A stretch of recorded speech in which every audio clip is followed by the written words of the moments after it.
And for this Star Wars world discussion, we brought in one of the biggest Star Wars fans I know and have ever met. He has the t-shirt ready to go. I'm glad he came prepared. Mr. Ryan Fletcher. How are you, sir? I am doing great. How are you guys? Doing good, brother. Doing good. And now explain, Ryan, what is on the YouTube channel. It's Star Wars content, but I feel like you could explain it better than I can to our podcast listeners. The channel, as of right now, basically centers around kind of a, I guess, fan film series that I'm doing of really, really short kind of vignettes that try to tell a story, but it's all through like space battles and kind of short lore videos and stuff like that. Basically, I wanted to make, a Star Wars series or something like that, but without needing to hire actors or like do green screen or stuff like that. And then when the pandemic happened, it was just kind of the perfect time to really cultivate that. So tell us, do you make these, the models? Do you set up the whole scene? Do you do it by yourself? Just kind of take us through how that works. I don't really have the time and honestly, the skill. Modeling isn't really my strongest suit to put all of those together. So they're kind of from all over the place. There's kind of a community of artists who do modeling or animation and stuff for Star Wars. Not like specifically for Star Wars, but just about Star Wars. So some of those models are from those people that I just know. But then, once I have the models, I take them all into Blender, which is a free software. Anyone can download it. And that is where most of the magic happens, right? All of the animation, the camera movement, the lasers, the explosions, all of that happens in there.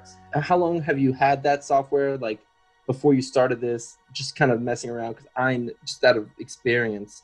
Like it takes me a good 2 or 3 months before I feel confident in doing something crazy. Did you just kind of mess around with Blender before you were ready to pull this off? Mm-hmm. You eventually just have to go, you know what, I'm just going to buckle down and do this. And, the first couple of things you do are going to suck. To be able to look back and go, wow, look at where I was and now look at where I am. It's encouraging and it makes you desperately want to keep going. So it's very motivating once you kind of get that first breakthrough. So when you're making your own deadlines, like when do you know, like, I gotta stop? Like, if I could do this forever, I could keep twiddling on this one thing, but I gotta put it out there. Like when is that click for you? When are you ready to put things out there? There is that temptation to want to go back and tweak things. The problem is that you can really get stuck in a cycle. If you can find for yourself the point where you go, this is good, I like where this is, there are some things I can change, but I can do that for the next one. Ryan, which Star Wars animated series should I watch first? Clone Wars. Okay, thanks. Mm-hmm. Who wants to talk Mandalorian, though? I think it's been great so far. I mean, the first episode especially, like, I thought it was a pretty great opening, and it really kind of pulled on those Western vibes that the Mandalorian has been playing with this whole time. And it still feels very much like a case of the week kind of deal. Like monster of the week kind of deal.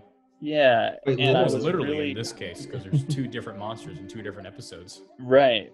And I was really hoping that, they would drop some really big high stakes within the first episode and really keep that going throughout the whole season, but knowing enough about the Star Wars universe, but not nearly as much as out there. It's cool to see all the different creatures or all the different people and all the different planets, environments, things of that nature, so that, either way, even if we are just meandering, we're still building out that world, that universe, which is very cool to see. But the more terrifying thing was the child mercilessly eating children. The first time's a funny gag. Yeah. All right. Like, oh, you should have done that. By like the 4th time, after he's explained, she has literally begged and said, we've got to get these eggs because if they die, he hacked a droid. Everything I've done is for naught, and this is the last of my bloodline. And he's still just like, Ryan, as someone who knows a lot, do we know anything about Yoda's culture, where they come from, anything like that?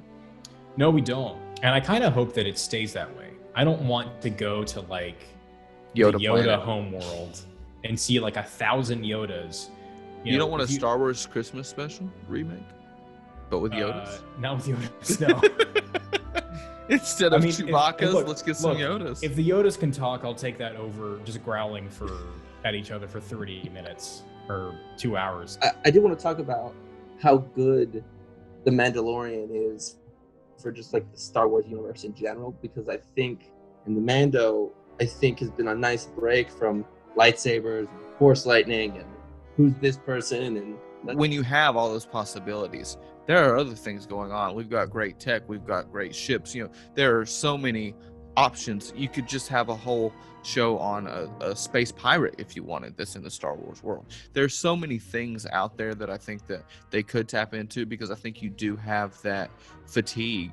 That's such a good point, that there is this big, huge galaxy, and there's so much time that we have that we can explore. And I think it's so good to kind of, again, get away from that, right? We can handle new stories as long as you do them well, and you do them and they feel like Star Wars. People are going to still gravitate to that, and you're going to have brand new characters that people are going to love.